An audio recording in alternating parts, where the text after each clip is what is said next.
Subscribe करें गुरुजी world और bell icon को प्रेस करें सबसे पहले सिलेक्शन के लिए। जय हिंद साथियों, आप सभी का स्वागत करता हूं आप सभी के अपने चैनल गुरुजी वर्ल्ड में। साथियों, आज की ये क्लास आप सभी की परीक्षा के लिए बहुत ही खास होने वाली है, क्योंकि आज की इस क्लास में संविधान के ऐसे टॉप 100 क्वेश्चंस मैं आपको देने वाला हूं जो परीक्षा में आपको सीधे सीधे देखने को मिलेंगे। तो साथियों, ज़्यादा मेहनत आपको नहीं करना है, स्मार्टली तरीके से आपको वर्क करना है, वो पढ़ना है जो परीक्षा में आपसे पूछा जाता है। तो पूरी संविधान का साथियों निचोड़ मैं यहाँ पर आपके सामने आज प्रस्तुत करूंगा इन 35 से 40 मिनट के अंदर। तो साथियों, अगर बात करें ये 40 मिनट आपको पूरे ध्यानपूर्वक पूरे कंसंट्रेशन के साथ साथियों क्लास में देना होंगे और परीक्षा को फतेह करेंगे बड़ी ही आसानी के साथ आप लोग। ऑल चैप्टर यहाँ पर साथियों समाहित किए गए हैं, जितने भी संविधान के इंपॉर्टेंट टॉपिक्स बनते हैं उन सभी को यहाँ पर साथियों समाहित किया गया है। तो क्लास आपकी शुरू हो चुकी है। पहला प्रश्न आपकी स्क्रीन पर आ चुका है। आपसे पूछा जा रहा है कि भारत में कहीं भी किसी भी मामले को स्थानांतरित करने का अधिकार किसके पास होता है साथियों? तो किसके पास होता है? सुप्रीम कोर्ट के पास होता है, सर्वोच्च न्यायालय के पास होता है। इसलिए सही जवाब आपका जाएगा ऑप्शन नंबर ए के साथ, और जिनका आंसर यहाँ पर ए है तो बिल्कुल करेक्ट है। उसके बाद देखिए, यदि भारत के राष्ट्रपति त्यागपत्र देना चाहते हैं तो उन्हें यह त्यागपत्र किसको संबोधित करना होगा? तो दो बातें यहाँ पर साथियों आपको ध्यान रखना है। अगर उपराष्ट्रपति अपना त्यागपत्र देते हैं तो राष्ट्रपति को देते हैं, और राष्ट्रपति अगर अपना त्यागपत्र देते हैं तो वो उपराष्ट्रपति को देते हैं। इसलिए जिनका आंसर यहाँ पर है ऑप्शन नंबर सी के साथ तो बिल्कुल करेक्ट है। उसके बाद देखिए, राज्यसभा के सदस्यों की अधिकतम संख्या साथियों कितनी हो सकती है, ये आपसे पूछा जा रहा है। तो आपको ध्यान रखना है 250 होती है, यानी कि पूछा जाए राज्यसभा के सदस्यों की अधिकतम संख्या कितनी, तो 250 आपको लगाना है। चलिए, उसके बाद देखिए साथियों कि भारतीय संविधान के किस भाग में मौलिक कर्तव्यों का निर्वाह किया जाता है? तो वो कौन सा भाग है आपको ध्यान रखना है जहां पर मौलिक कर्तव्यों का निर्वाह किया जाता है? तो भाग 4 का ए आप लोग ध्यान रखेंगे। इसमें क्या है साथियों? मौलिक कर्तव्यों का निर्वाह किया जाता है। जिनका आंसर यहां पर है ऑप्शन नंबर बी के साथ तो बिल्कुल करेक्ट है। उसके बाद देखिए साथियों, नेक्स्ट नंबर का प्रश्न है कि छठी अनुसूची का प्रावधान निम्नलिखित में से किस राज्य में लागू नहीं है? तो साथियों, किस राज्य में लागू नहीं है? गोवा में लागू नहीं है, ये आपको ध्यान रखना है। सही जवाब आपका जो जाएगा वो ऑप्शन नंबर बी के साथ जाएगा, और जिनका आंसर यहाँ पर बी है तो बिल्कुल करेक्ट है। उसके बाद देखिए साथियों, 73वें संविधान संशोधन को राज्य नीति के निर्देश सिद्धांतों में से एक को प्रभावी करने के लिए कौन से अनुच्छेद में लाया गया था? तो अगर बात करें साथियों कौन से अनुच्छेद, तो अनुच्छेद 40 आपको ध्यान रखना है। आपका राइट आंसर हो जाता है ऑप्शन नंबर बी। निम्नलिखित अनुच्छेदों में से किसमें सहकारी समिति बनाने का अधिकार वर्णित किया गया साथियों? तो आपको ध्यान रखना है अनुच्छेद 19 का गा कह सकते हैं साथियों, इस क्वेश्चन का बिल्कुल करेक्ट आंसर हो जाएगा, यानी कि 19 का सी। उसके बाद देखिए, नेक्स्ट नंबर का प्रश्न आपकी स्क्रीन पर है। आपसे पूछा जा रहा है कि भारत के पहले उप प्रधानमंत्री साथियों कौन थे? बताने की कोशिश कीजिए, बताइए। चलिए, तो आपको यहाँ पर ध्यान रखना है कि सरदार वल्लभ भाई पटेल साथियों ये कौन थे? भारत के पहले उप प्रधानमंत्री थे। या परीक्षा में आपसे प्रश्न पूछा जा सकता है। उसके बाद देखिए, पंचायती राज की अगर बात करें ना साथियों, तो अवशिष्ट सूची में है या समवर्ती सूची में, राज्य सूची में, या साथियों संघ सूची में है? तो आपको ध्यान रखना है आंसर यहाँ पर जो जाएगा ना आपका वो ऑप्शन नंबर सी के साथ जाएगा, और जिनका आंसर यहाँ पर है ऑप्शन नंबर सी के साथ तो बिल्कुल करेक्ट है। क्या गुवाहाटी उच्च न्यायालय की न्यायपालिका है, या आपसे पूछा जा रहा है साथियों? देखिए, यहाँ पर अगर बात करें जो गुवाहाटी उच्च न्यायालय है ना साथियों, इसके नागालैंड की भी न्यायपालिका है, उसके अलावा अरुणाचल प्रदेश की भी न्यायपालिका है गुवाहाटी उच्च न्यायालय, और असम की भी है। इसलिए सही जवाब आपका जो होगा वो ऑप्शन नंबर डी के साथ जाएगा। उसके बाद देखिए साथियों कि भारतीय संविधान का अनुच्छेद 20 एक महत्वपूर्ण मौलिक अधिकार है, क्योंकि यह अपराधों के लिए दृढ़ विश्वास के संबंध में सुरक्षा प्रदान करता है। अनुच्छेद 20 के तहत अपराध के आरोपी व्यक्तियों को कौन सी सुरक्षा प्रदान नहीं की जाती है साथियों? ये आपसे पूछा जा रहा है। तो एक्स पोस्ट फैक्ट लॉ, या दोहरा खतरा, या आत्म दोष के खिलाफ निषेध, या 24 घंटे के भीतर एक मजिस्ट्रेट के सामने पेश किया जाने का अधिकार। तो साथियों ये अधिकार तो दिया जाता है। उसके अलावा साथियों अगर बात करें ये भी सुरक्षा प्रदान की जाती है, ये भी की जाती है, लेकिन साथियों बात करें तो एक्स पोस्ट फैक्ट लॉ नहीं किया जाता। इसलिए सही उत्तर आपका जाएगा ऑप्शन नंबर ए के साथ। चलिए, उसके बाद देखिए, भारत के निर्वाचन आयोग के चुनावों से कौन सा चुनाव संबंधित नहीं है? तो कौन सा चुनाव संबंधित है अगर बात करें साथियों, ये आपसे पूछा जा रहा है, बताइए। चलिए देखिए, जो राष्ट्रपति का चुनाव होता है ना, निर्वाचन आयोग के द्वारा ही होता है। उपराष्ट्रपति का चुनाव भी होता है। उसके अलावा अगर बात करें, जो राज्यों की पंचायतों और नगर पालिकाओं के चुनाव होते हैं, निर्वाचन आयोग से संबंधित नहीं होते, क्योंकि ये इसके द्वारा नहीं कराए जाते हैं। इसलिए आंसर आपका जो जाएगा साथियों, वो ऑप्शन नंबर सी के साथ जाएगा।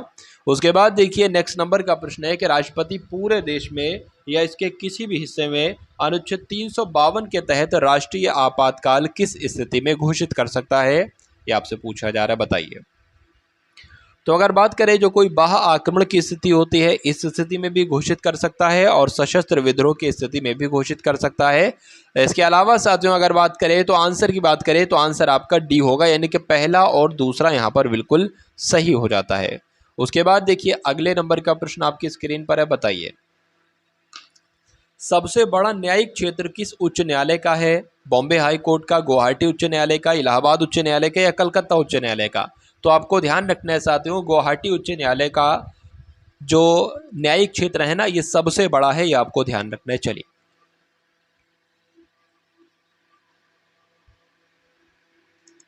उसके बाद देखिए कि निम्नलिखित में से किन बिलों के लिए संसद के दोनों सदनों की संयुक्त बैठक करके गतिरोध को हल करने के लिए कोई संवैधानिक प्रावधान नहीं है, बताइए। तो यहाँ पर अगर बात करें साथियों, धन विधेयक इस प्रश्न का बिल्कुल सही उत्तर हो जाएगा, यानी कि किन बिलों के लिए? तो धन विधेयक के लिए कंचनजंगा पर्वत शिखर साथियों कहाँ पर स्थित है? तो कहाँ पर स्थित है आपको ध्यान रखना है, सिक्किम में स्थित है। इसलिए सही जवाब आपका जाएगा ऑप्शन नंबर ए के साथ। उसके बाद देखिए, अगले नंबर का साथियों प्रश्न आपके स्क्रीन पर है। आपको बताना है कि इस प्रश्न का बिल्कुल सही जवाब क्या होगा कि संविधान की कई प्रमुख विशेषताएं, जैसे कि संघीय संरचना, प्रांतीय स्वायत्त, एक द्विवार्षिक केंद्रीय विधायिका और शक्तियों को अलग अलग करने का सिद्धांत, ये साथियों कहाँ से लिया गया है, ये आपसे पूछा जा रहा है। तो कहाँ से लिया गया है आपको ध्यान रखना है, भारत स्वतंत्रता अधिनियम 1947 से लिया गया है। इसलिए सही जवाब आपका जाएगा ऑप्शन नंबर डी के साथ। उसके बाद देखिए, अगले नंबर का प्रश्न के निम्नलिखित में से कौन सी भाषा संविधान की 8वीं अनुसूची में नहीं है, बताइए। चलिए, तो आपको यहाँ पर ध्यान रखना है, जो फारसी है ना साथियों, फारसी ये संविधान की 8वीं अनुसूची में नहीं है। अब नहीं है तो यही आपके इस प्रश्न का बिल्कुल सही जवाब हो जाता है। उसके बाद देखेंगे साथियों नेक्स्ट नंबर का प्रश्न, और बताइए इसका राइट आंसर कि संविधान सभा की प्रथम बैठक साथियों कब हुई थी? तो संविधान सभा की पहली बैठक कब हुई थी? तो 9 दिसंबर 1946 को हुई थी। सही जवाब आपका ऑप्शन नंबर ए के साथ। पुनर्गठन के फलस्वरूप वर्ष 1947 में संविधान सभा के सदस्यों की संख्या कितनी थी, आपसे पूछा जा रहा है। तो साथियों कितनी थी? 299 थी। ये आप लोग ध्यान रखेंगे। सही जवाब आपका जाएगा ऑप्शन नंबर सी के साथ। उसके बाद देखिए साथियों, अगले नंबर का प्रश्न आपकी स्क्रीन पर है। आपसे पूछा जा रहा है कि भारतीय संविधान द्वारा दिए गए निम्नलिखित मौलिक अधिकारों के कारण गैर कानून अल्पसंख्यक संस्थानों को आरटीआई अधिनियम के दायरे से बाहर रखा गया है। तो अनुच्छेद किस अनुच्छेद की अगर बात करें साथियों, तो अनुच्छेद 16 की, अनुच्छेद 19 की, या अनुच्छेद 29 की, अनुच्छेद 30 की, बताइए। चलिए, तो क्या आपका साथियों राइट आंसर होगा, भारतीय संविधान द्वारा दिए गए निम्नलिखित मौलिक अधिकारों के कारण गैर अनुदान अल्पसंख्यक संस्थानों को आरटीआई अधिनियम के दायरे से बाहर रखा गया है। तो अनुच्छेद 30 इस प्रश्न का बिल्कुल सही जवाब हो जाता है, आपको ध्यान रखना है। अस्पृश्यता उन्मूलन किस अनुच्छेद से संबंधित है, आपसे पूछा जा रहा है। तो किस अनुच्छेद से संबंधित है? अनुच्छेद 17 से संबंधित है। सही जवाब आपका जाएगा ऑप्शन नंबर डी के साथ। अल्पसंख्यकों के हितों का संरक्षण किस अनुच्छेद के लिए है, ये आपसे पूछा जा रहा है, बताइए। तो साथियों आपको ध्यान रखना है, अल्पसंख्यकों के हितों का संरक्षण किस अनुच्छेद में है साथियों? तो अनुच्छेद 29 में है। इसलिए सही जवाब आपका जाएगा ऑप्शन नंबर सी के साथ। संविधान का कौन सा अनुच्छेद संसद को संविधान में संशोधन करने की शक्ति प्रदान करता है? तो आपको ध्यान रखना है साथियों, अनुच्छेद 368 जो होता है ना, ये संविधान में संशोधन करने की शक्ति देता है। और संविधान में संशोधन किसके द्वारा किया जाता है? तो संसद के द्वारा किया जाता है। धन विधेयक केवल प्रस्तुत किया जा सकता है साथियों, कहाँ पर प्रस्तुत किया जा सकता है, ये आपसे पूछा जा रहा है। तो आपको ध्यान रखना है, लोकसभा में साथियों प्रस्तुत किया जा सकता है धन विधेयक। देखिए आंसर आपका जो जाएगा वो ऑप्शन नंबर ए के साथ जाएगा। उसके बाद देखिए, भारत सरकार का वित्त विधेयक प्रस्तुत किया गया है ऊपरी सदन में, मिडिल हाउस में, निचले सदन में, या साथियों कच्चे घर में? तो यहाँ पर आपको ध्यान रखना है साथियों, निचला सदन इस प्रश्न का बिल्कुल सही उत्तर हो जाता है। आंसर आपका जाएगा ऑप्शन नंबर सी के साथ। लोकसभा के लिए प्रथम मध्य अवधि चुनाव किसमें आयोजित किए गए थे? तो साथियों कब आयोजित किए गए थे? 1971 में आयोजित किए गए थे, आपको ध्यान रखना है। इसलिए सही जवाब आपका किस ऑप्शन के साथ जाएगा? तो ऑप्शन नंबर ए के साथ जाएगा, और जिनका आंसर यहाँ पर ए है तो बिल्कुल करेक्ट है। चलिए, वह कौन सा घर है जहां अध्यक्ष उस पर उसका सदस्य यानी कि उस घर का सदस्य नहीं होता है? वो किस बात की साथियों बात चल रही है? राज्यसभा की, विधान परिषद की, लोकसभा की या विधानसभा की? तो आपको ध्यान रखना है, राज्यसभा की अगर बात करें तो साथियों यहाँ का अध्यक्ष उस घर का यानी कि राज्यसभा का सदस्य नहीं हो सकता है। उसके बाद देखिए, भारतीय संसद के ऊपरी सदन को किस नाम से जाना जाता है? बताइए कि यहाँ पर क्या आपका राइट आंसर होगा? देखिए, ऊपरी सदन की बात की गई है तो राज्यसभा है, निचले सदन की बात की जाएगी तो साथियों लोकसभा आपका आंसर होगा। नेक्स्ट नंबर का प्रश्न है कि 9 दिसंबर 1946 को संविधान सभा किसकी अध्यक्षता में हुई थी? तो बात करेगा 9 दिसंबर 1946 को संविधान सभा किसकी अध्यक्षता में हुई थी? तो डॉक्टर सचिदानंद सिन्हा की अध्यक्षता में हुई थी। ये आप लोग ध्यान रखेंगे, सही जवाब आपका जाएगा ऑप्शन नंबर सी के साथ। उसके बाद देखिए अगले नंबर का प्रश्न पूछा आपसे जा रहा है कि राज्यसभा के सदस्य जो हर दूसरे वर्ष कितने सेवानिवृत्त होते हैं? एक आधा या एक तिहाई, दो तिहाई या एक दस? तो साथियों आपको ध्यान रखना है कि यहाँ पर अगर बात करें कि राइट आंसर आपका किस ऑप्शन के साथ जाएगा तो बताने की कोशिश कीजिए, बताइए। तो आपको ध्यान रखना है साथियों, यहाँ पर एक तिहाई इस प्रश्न का बिल्कुल सही उत्तर हो जाएगा, यानी कि राज्यसभा के सदस्य जो हर दूसरे वर्ष साथियों एक तिहाई जो है वो उससे रिटायरमेंट हो जाते हैं, सेवानिवृत्त हो जाते हैं। उसके बाद देखिए, भारतीय संविधान का अनुच्छेद 19 किससे संबंधित है? आपसे पूछा जा रहा है साथियों। तो ये किससे संबंधित है? भाषण की स्वतंत्रता से संबंधित है, आपको ध्यान रखना है। सही जवाब आपका साथियों जो जाएगा ना वो किस ऑप्शन के साथ जाएगा? तो ऑप्शन नंबर ए के साथ जाएगा, और जिनका आंसर यहाँ पर ए है तो बिल्कुल करेक्ट है। उसके बाद देखिए, संसद में किस वर्ष में 61वें संविधान संशोधन अधिनियम द्वारा मतदान की आयु 21 से घटाकर 18 वर्ष कर दी गई? तो साथियों कब ऐसा किया गया ये आपसे पूछा जा रहा है, आपको ध्यान रखना है। 1991, 1989, 1978 या 1976? बताइए भाई। चलिए,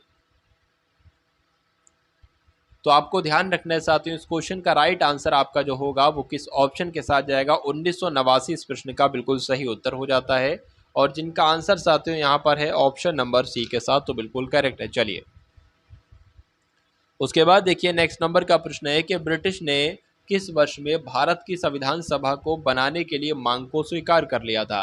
तो किस वर्ष साथियों ऐसा किया था? आपको ध्यान रखना है 1940 में ऐसा किया था, इसलिए सही जवाब आपका जो जाएगा वो ऑप्शन नंबर सी के साथ जाएगा। भारतीय संविधान के निम्नलिखित में से किस अधिनियम के अनुसार संसद में भारत के राष्ट्रपति और दोनों सदन शामिल हैं? बताइए। चलिए, क्या इसका राइट आंसर होगा साथियों? अगर बात करें ना कौन सा आर्टिकल की बात चल रही है, अनुच्छेद 79 इस क्वेश्चन का बिल्कुल करेक्ट आंसर हो जाता है। उसके बाद देखिए, यूपीएससी के अध्यक्ष और अन्य सदस्यों की नियुक्ति भारतीय संविधान के अनुच्छेद के अंतर्गत की जाती है, यानी कि किस अनुच्छेद के अंतर्गत की जाती है? तो अनुच्छेद 316 के अंतर्गत की जाती है, ये आपको ध्यान रखना है। सही जवाब आपका ऑप्शन नंबर सी के साथ। उसके बाद देखिए, भारत के राष्ट्रपति का चुनाव करने वाले साथियों इलेक्टोरल कॉलेज का गठन किसके द्वारा किया गया था? ये आपसे पूछा जा रहा है, बताइए।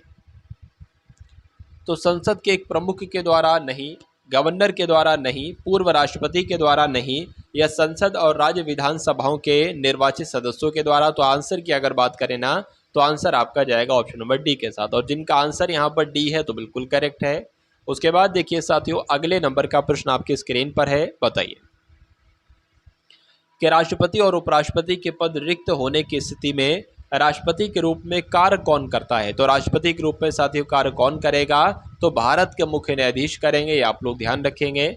उसके बाद देखिए, राज्य सीमाओं के पुनर्गठन की सिफारिश करने के लिए भारत के केंद्र सरकार द्वारा गठित एक निकाय था, राज्य पुनर्गठन आयोग जिसका नाम था। तो ये राज्य पुनर्गठन आयोग साथियों कब गठित किया गया? इतनी सी बात आपसे पूछी जा रही है, तो आपको ध्यान रखना है कि 1953 में साथियों इसका गठन किया गया, ये आप लोग ध्यान रखेंगे। ठीक है, 1953 तो साथियों ऑप्शन में यहाँ पर नहीं है, तो 1953 आपका यहाँ पर राइट आंसर हो जाएगा। अच्छा, यहाँ पर साथियों ऑप्शन नंबर डी में है, इसलिए आंसर आपका जो जाएगा वो किस ऑप्शन के साथ जाएगा? ऑप्शन नंबर डी के साथ जाएगा, और जिनका आंसर यहाँ पर डी है तो बिल्कुल करेक्ट है। चलिए, उसके बाद देखिए साथियों, नेक्स्ट नंबर का प्रश्न है कि हमारे राष्ट्र के समक्ष लोगों की आशाओं और आकांक्षाओं के साथ साथ आदर्शों का भी वर्णन किया गया है, कहाँ पर किया गया है? ये आपसे पूछा जा रहा है साथियों, बताने की कोशिश कीजिए। तो कहाँ पर किया है, तो प्रस्तावना में किया है, ये आप लोग ध्यान रखेंगे। आंसर आपका जाएगा ऑप्शन नंबर बी के साथ। चलिए, मानव अधिकार दिवस साथियों कब मनाया जाता है, बताने की कोशिश कीजिए, बताइए। चलिए, तो आंसर के साथियों अगर बात करें तो 10 दिसंबर आपको ध्यान रखना है, यानी कि 10 दिसंबर को मानव अधिकार दिवस मनाया जाता है। उसके बाद देखिए, निम्नलिखित में से क्या लोकतांत्रिक स्थिति के अनुकूल नहीं है। तो लोकतांत्रिक स्थिति के साथियों क्या अनुकूल नहीं है, तो गणतंत्र है तो बिल्कुल है, राजतंत्र है बिल्कुल है साथियों, लेकिन तानाशाही नहीं है। तानाशाही नहीं है तो नहीं है, यही आपका राइट आंसर है। उसके बाद देखिए, भारतीय संविधान के अंतर्गत किसी भी व्यक्ति को जिसे गिरफ्तार अथवा बंदी किया जाता है, सबसे नज़दीकी मजिस्ट्रेट के समक्ष उपस्थित करना होता है 12 घंटे के अंदर, 48 घंटे के अंदर, 24 घंटे के अंदर साथियों, 72 घंटे के अंदर। तो कितने घंटे के अंदर आपको ध्यान रखना है, 24 घंटे के अंदर साथियों उसको सामने प्रस्तुत किया या उपस्थित करना होता है, इसलिए सही जवाब आपका ऑप्शन नंबर सी के साथ। चलिए, उसके बाद देखिए, भारतीय संविधान के किस संशोधन के द्वारा स्पष्ट रूप से यह व्यवस्था की गई है कि भारत के राष्ट्रपति मंत्रिपरिषद की सलाह को मानने के लिए बाध्य हैं, बताइए। तो क्या साथियों किस संशोधन के द्वारा आपको बताना है, तो आपको ध्यान ये रखना है कि 42वें संशोधन के द्वारा साथियों ऐसा किया गया, इसलिए सही जवाब आपका जो जाएगा ना, ऑप्शन नंबर डी के साथ जाएगा। उसके बाद देखिए, निम्नलिखित में से कौन सा मौलिक अधिकार नहीं है, ये आपसे पूछा जा रहा है। तो देखिए, जो समानता का अधिकार है मौलिक अधिकार है, स्वतंत्रता का अधिकार भी है और शोषण के विरुद्ध अधिकार भी है, लेकिन संपत्ति के अधिकार जो है ये साथियों मौलिक अधिकार नहीं है। अब नहीं है तो यही आपके प्रश्न का बिल्कुल सही उत्तर हो जाता है। उसके बाद देखिए साथियों, नेक्स्ट नंबर का प्रश्न है कि रीबूटिंग गवर्नमेंट पुस्तक के लेखक कौन है। प्रणब मुखर्जी हैं, नंदन नीलेकनी है या मनमोहन सिंह है साथियों, खुशवंत सिंह है। तो यहाँ पर आपको ध्यान रखना है, रीबूटिंग गवर्नमेंट पुस्तक के लेखक कौन है, तो नंदन नीलेकनी है, ये आपको ध्यान रखना है। सही जवाब आपका जो जाएगा वो ऑप्शन नंबर बी के साथ जाएगा। उसके बाद देखिए, नेक्स्ट नंबर का प्रश्न के ड्राफ्टिंग कमेटी का साथियों चेयरमैन कौन होता है, बताइए। चलिए, तो कौन होते हैं नहीं बल्कि कौन थे ड्राफ्टिंग कमेटी की अगर बात करें तो ड्राफ्टिंग कमेटी के चेयरमैन साथियों कौन थे, तो भीमराव अंबेडकर थे, आपको ध्यान रखना है। इसलिए सही जवाब आपका जो होगा वो ऑप्शन नंबर डी के साथ जाएगा, और जिनका आंसर यहाँ पर डी है तो बिल्कुल करेक्ट है। संविधान के किस अनुच्छेद के अंतर्गत केंद्र सरकार राज्य सरकारों को निर्देश दे सकती है, बताइए। तो कौन से अनुच्छेद की साथियों बात चल रही है, आपको ध्यान रखना है अनुच्छेद नंबर 256 के तहत आपको ध्यान ये रखना है कि केंद्र सरकार राज्य सरकारों को निर्देश दे सकती है। उसके बाद देखिए साथियों, अगले नंबर का प्रश्न आपकी स्क्रीन पर है, बताने की कोशिश कीजिए, बताइए कि भारतीय संविधान के किस अनुच्छेद के अंतर्गत वित्त आयोग के गठन का प्रावधान है, बताइए। तो वित्त आयोग के गठन का प्रावधान जो है ना, ये आपको ध्यान रखना है अनुच्छेद 280 के तहत है, इसलिए सही जवाब आपका जो जाएगा वो ऑप्शन नंबर बी के साथ जाएगा। युद्ध की घोषणा या शांति का फैसला करने में कानूनी रूप से साथियों कौन सक्षम है, ये आपसे पूछा जा रहा है। तो कौन सक्षम है, आपको ध्यान रखना है साथियों, राष्ट्रपति सक्षम है।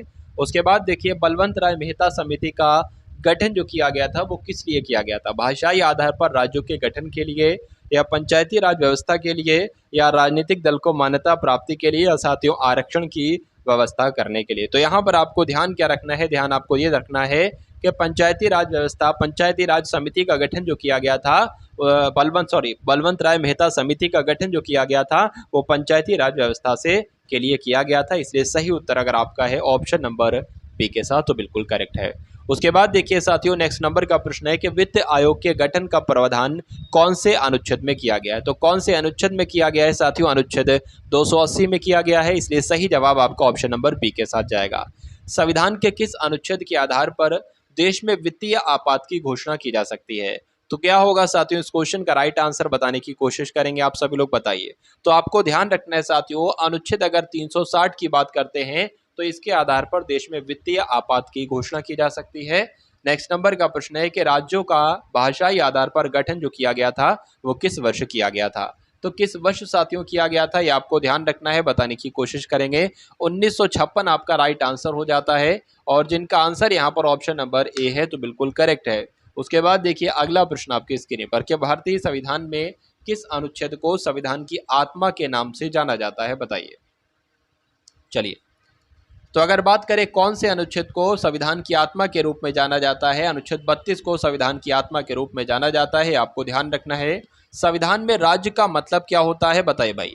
संघ और राज्य सरकारें या राज्य विधानसभाएं या संसद या उपरोक्त सभी। तो साथियों संविधान में राज्य का मतलब जो होगा ना वो संघ और राज्य सरकारें भी होंगी, राज्य विधानसभाएं भी होंगी और संसद भी होंगी। इसलिए सही उत्तर आपका जो जाएगा वो ऑप्शन नंबर डी के साथ जाएगा।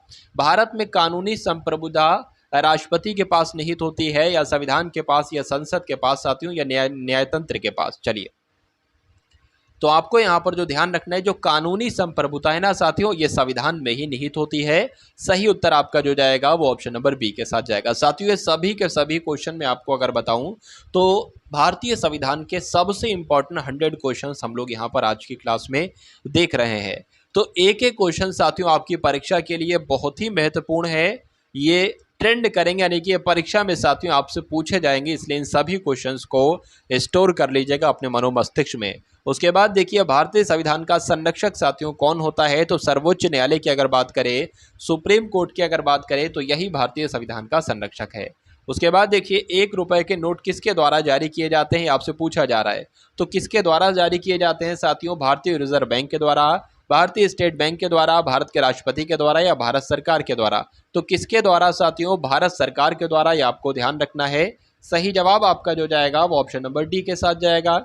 उसके बाद देखिए संविधान में मूल कर्तव्य कब शामिल किया गया, बताइए भाई। चलिए, तो आपको यहाँ पर ध्यान रखना है संविधान में मौलिक कर्तव्य कब शामिल किए गए, 1976 में शामिल किए गए, आपको ध्यान रखना है। सही जवाब आपका जाएगा ऑप्शन नंबर ए के साथ।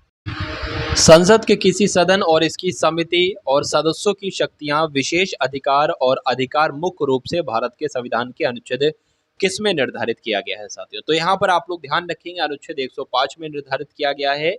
सही जवाब आपका जो जाएगा वो ऑप्शन नंबर ए के साथ जाएगा। उसके बाद देखिए साथियों राष्ट्रीय ध्वज में भगवा रंग किसका प्रतिनिधित्व करता है, तो भगवा रंग साथियों किसका प्रतिनिधित्व करता है, आपको ध्यान रखना है। त्याग की भावना का साथियों प्रतिनिधित्व करता है राष्ट्रीय ध्वज में भगवा रंग। इसलिए आंसर की अगर बात करें ना तो ऑप्शन नंबर सी आपका बिल्कुल करेक्ट आंसर है।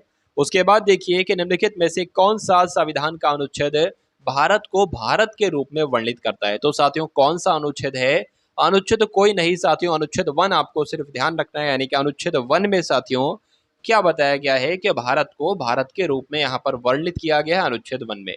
उसके बाद देखिए भारत में राष्ट्रपति के नियम को हर 6 महीने में संसद की मंजूरी से कितने समय के लिए बढ़ाया जा सकता है, तो कितने समय के लिए बढ़ाया जा सकता है साथियों, 3 वर्ष के लिए बढ़ाया जा सकता है। इसलिए सही जवाब आपका जो होगा वो ऑप्शन नंबर डी के साथ जाएगा। भारतीय संविधान में न्यायिक पुनर्वलोकन की शक्ति और न्यायपालिका की स्वतंत्रता का प्रावधान किस देश से लिया गया है, तो किस देश से साथियों लिया गया है, आपको ध्यान रखना है अमेरिका से लिया गया है। क्या अमेरिका से लिया गया है साथियों। जो आपने देखा होगा जो संविधान में साथियों न्यायिक पुनर्वलोकन की शक्ति है और न्यायपालिका की स्वतंत्रता है, यानी कि न्यायपालिका की स्वतंत्रता ये भी साथियों अमेरिका के संविधान को देखकर चुनी गई है, और पुनर्वलोकन यानी कि जो न्यायिक पुनर्वलोकन की शक्ति है वो भी साथियों। नेक्स्ट नंबर का प्रश्न आपकी स्क्रीन पर है कि भारतीय संविधान के किस अनुच्छेद में अस्पृश्यता उन्मूलन के विषय में उल्लेख किया गया है, तो कौन से अनुच्छेद में साथियों, आपको ध्यान रखना है अनुच्छेद 17 में इस बात का उल्लेख किया गया है। सही उत्तर आपका जो जाएगा वो ऑप्शन नंबर डी के साथ जाएगा। स्वदेशी एवं बहिष्कार का संबंध किस आंदोलन से था, यह आपसे पूछा जा रहा है, बताइए। तो किस आंदोलन से था साथियों, बंग भंग आंदोलन से था। सही उत्तर आपका अगर है ऑप्शन नंबर ए तो बिल्कुल करेक्ट है। उसके बाद देखिए संविधान में मौलिक कर्तव्य को किस समिति की अनुशंसा के आधार पर शामिल किया गया था, तो संविधान में मौलिक कर्तव्यों की अगर साथियों बात करते हैं तो स्वर्ण सिंह समिति की अनुशंसा के आधार पर शामिल किया गया था, ये आपको ध्यान रखना है। सही जवाब आपका जो जाएगा वो ऑप्शन नंबर सी के साथ जाएगा, और जिनका आंसर यहाँ पर ऑप्शन नंबर सी है तो बिल्कुल करेक्ट है। उसके बाद देखिए साथियों राष्ट्रपति के पद के चुनाव के लिए कौन सी विधि अपनाई जाती है, बताइए। तो कौन सी विधि साथियों, अनुपातिक प्रतिनिधित्व की या एकल संक्रमणीय या अप्रत्यक्ष मतदान की या ये सभी। तो आपको ध्यान रखना है ये सभी साथियों विधियां अपनाई जाती हैं राष्ट्रपति के चुनाव में, इसलिए आंसर आपका जो जाएगा वो ऑप्शन नंबर डी के साथ जाएगा। उसके बाद देखिए नेक्स्ट नंबर का प्रश्न है कि राष्ट्रपति द्वारा लोकसभा और राज्यसभा में मनोनीत सदस्यों की क्रमशः संख्या कितनी होती है, ये आपसे पूछा जा रहा, बताइए। चलिए,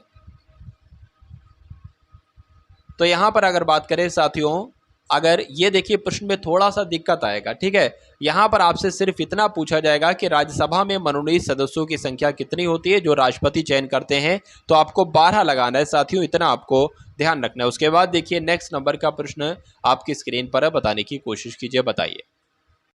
भारत में संघ की सभी कार्यकारी शक्तियां किसमें निहित होती हैं साथियों? मंत्रिमंडल में, प्रधानमंत्री में, राष्ट्रपति में या संसद में? तो यहाँ पर साथियों कहाँ पर निहित होती हैं? राष्ट्रपति में निहित होती हैं, इसलिए सही जवाब आपका ऑप्शन नंबर सी के साथ। उसके बाद देखिए कि भारतीय संविधान का निर्माण किसके द्वारा किया जाता है? तो भारतीय संविधान का निर्माण साथियों किसके द्वारा किया जाता है? ये प्रश्न अगर आपसे पूछ लिया जाए तो आपको क्या आंसर बताना है, बताने की कोशिश कीजिए। तो संविधान सभा के द्वारा साथियों भारतीय संविधान का निर्माण किया गया था। तो जिनका आंसर यहाँ पर है ऑप्शन नंबर बी के साथ, तो बिल्कुल करेक्ट है। उसके बाद देखिए किस अनुच्छेद के तहत भारत के प्रत्येक नागरिक को स्वास्थ्य का अधिकार दिया गया है? तो स्वास्थ्य का अधिकार जो दिया गया है साथियों वो अनुच्छेद 21 के तहत दिया गया है। ये आपको ध्यान रखना है, आंसर आपका ऑप्शन नंबर डी के साथ। उसके बाद देखिए कि एक भारतीय नागरिक अपनी नागरिकता को कैसे खो देता है? क्या करके खो देता है? तो संपत्ति से खो सकता है, बिल्कुल। वंचन से साथियों, त्याग के द्वारा, बिल्कुल। यानी कि आंसर आपका जो जाएगा वो ऑप्शन नंबर डी के साथ जाएगा। नेक्स्ट नंबर का प्रश्न आपकी स्क्रीन पर बताइए, भारतीय नागरिकता कितने तरीकों से हासिल की जा सकती है? तो भारतीय नागरिकता कैसे खोई जा सकती है और कितने तरीकों से हासिल की जा सकती है? प्रश्न अगर ये आपके सामने आ जाए तो आपको बताना है 5 ऐसे तरीके हैं जिनसे हासिल कर सकते हैं हम लोग। उसके बाद देखिए भारत के राष्ट्रपति के चुनाव में विवाद के मामले की जांच कौन करेगा, बताइए। तो इसका हक किसे है साथियों? सुप्रीम कोर्ट को इसका हक होता है, ये आपको ध्यान रखना है, इसलिए सही उत्तर आपका ऑप्शन नंबर ए के साथ। चलिए उसके बाद देखिए नेक्स्ट नंबर का प्रश्न आपकी स्क्रीन पर है और आपसे पूछा जा रहा है कि कौन संसद को राज्य सूची के विषयों पर कानून बनाने का अधिकार दे सकता है, बताइए। चलिए तो कौन साथियों ऐसा कर सकता है? राज्यसभा ऐसा कर सकता है, आपको ध्यान रखना है। यानी कि राज्यसभा संसद को राज्य सूची के विषयों पर कानून बनाने का अधिकार दे सकती है, इसलिए जिनका आंसर यहाँ पर है ऑप्शन नंबर डी के साथ, तो बिल्कुल करेक्ट है। उसके बाद देखिए साथियों भारतीय संविधान में राष्ट्रपति के चुनाव का तरीका किस देश से लिया गया है? तो राष्ट्रपति के चुनाव का तरीका साथियों किस देश के से लिया गया है? तो आयरलैंड के संविधान से लिया गया है, यह आपको ध्यान रखना है, इसलिए सही उत्तर आपका जाएगा ऑप्शन नंबर सी के साथ। चलिए उसके बाद देखिए साथियों बिहार पुनर्गठन अधिनियम के अनुसार निम्नलिखित में से किसे सम्मिलित किया गया था? तो साथियों किसे सम्मिलित किया गया था, ये आपको ध्यान रखना है। झारखंड की अगर बात करते हैं ना तो झारखंड इस प्रश्न का बिल्कुल सही जवाब हो जाता है। यानी कि बिहार पुनर्गठन अधिनियम के अनुसार झारखंड को साथियों सम्मिलित किया गया था, आंसर जिनका बी, तो बिल्कुल करेक्ट। उसके बाद देखिए साथियों नेक्स्ट नंबर का प्रश्न है कि निम्नलिखित अधिकार क्षेत्र में से कौन सा किसी व्यक्ति के मौलिक अधिकार का उल्लंघन किया गया है? सीधे उपचार के लिए सुप्रीम कोर्ट जा सकता है। तो साथियों रिट न्याय अधिकार इस प्रश्न का बिल्कुल सही जवाब हो जाता है, आंसर अगर आपका है ऑप्शन नंबर बी के साथ, तो बिल्कुल करेक्ट भाई, बहुत बढ़िया, वेरी गुड क्लास। चलिए अब उसके बाद देखिए नेक्स्ट नंबर का प्रश्न आपकी स्क्रीन पर है। यहाँ पर आपसे पूछा जा रहा है कि भारतीय संविधान की किस अनुसूची में भारत की सभी आधिकारिक मान्यताओं प्राप्त करने का साथियों प्राप्त भाषाओं का उल्लेख किया गया? फिर से एक बार पढ़ लीजिए कि भारत की संविधान की ऐसी कौन सी अनुसूची है, 9वीं, 12वीं, 5वीं या 8वीं, जिसमें भारत की सभी आधिकारिक मान्यता प्राप्त भाषाओं का उल्लेख किया गया है? तो साथियों कौन सी वो अनुसूची है? आप सभी लोग मालूम करते हैं, यानी कि आप सभी को मालूम होना चाहिए, वो 8वीं अनुसूची है। उसके बाद देखिए साथियों नेक्स्ट नंबर का प्रश्न आपके स्क्रीन पर है, बताइए भारतीय संविधान की निम्नलिखित अनुसूची में से कौन सी राज्यसभा में सीटों के आवंटन से संबंधित है, बताइए। तो कौन सी साथियों अनुसूची इस क्वेश्चन का राइट आंसर होगा? तो आपको ध्यान ये रखना है कि अनुसूची 4 के बारे में, यानी कि संविधान की चौथी अनुसूची जो है ना, ये राज्यसभा में सीटों के आवंटन से संबंधित है, इसलिए जिनका आंसर यहाँ पर है ऑप्शन नंबर बी के साथ, तो बिल्कुल करेक्ट है। उसके बाद देखिए साथियों नेक्स्ट नंबर का प्रश्न है, पूछा आपसे जा रहा है कि भारतीय संविधान में संशोधन की प्रक्रिया किस देश के संविधान से प्रभावित है? दक्षिण अफ्रीका, कनाडा या आपका ऑस्ट्रेलिया या अमेरिका, बताइए। तो संविधान में संशोधन की प्रक्रिया साथियों ये कहाँ से ली गई है? आपको ध्यान रखना है, दक्षिण अफ्रीका के संविधान से ली गई है, इसलिए सही जवाब आपका जो जाएगा ना वो ऑप्शन नंबर ए के साथ जाएगा, और जिनका आंसर यहाँ पर ए है तो बिल्कुल करेक्ट है। उसके बाद देखिए साथियों अगले नंबर का प्रश्न आपकी स्क्रीन पर है कि निम्न विधेयकों में से किसका भारतीय संसद के दोनों सदनों द्वारा अलग अलग विशेष बहुमत से पारित होना आवश्यक है? तो किसके बारे में साथियों बात चल रही है? संविधान संशोधन विधेयक के बारे में बात चल रही है, इसलिए सही जवाब आपका जो जाएगा वो ऑप्शन नंबर डी के साथ जाएगा। उसके बाद देखिए साथियों नेक्स्ट नंबर का प्रश्न है, आपसे यहाँ पर पूछा जा रहा है कि भारत में पूर्वोत्तर राज्यों के जनजातीय क्षेत्रों के प्रशासन के साथ संविधान में इनमें से कौन सा संबंधित है, बताइए। चलिए तो यहाँ पर साथियों अगर बात करें भारत में पूर्वोत्तर राज्यों के जनजातीय क्षेत्रों के प्रशासन के साथ संविधान में कौन सा अनुसूची संबंधित है, तो छठी अनुसूची संबंधित है, ये आप लोग ध्यान रखेंगे।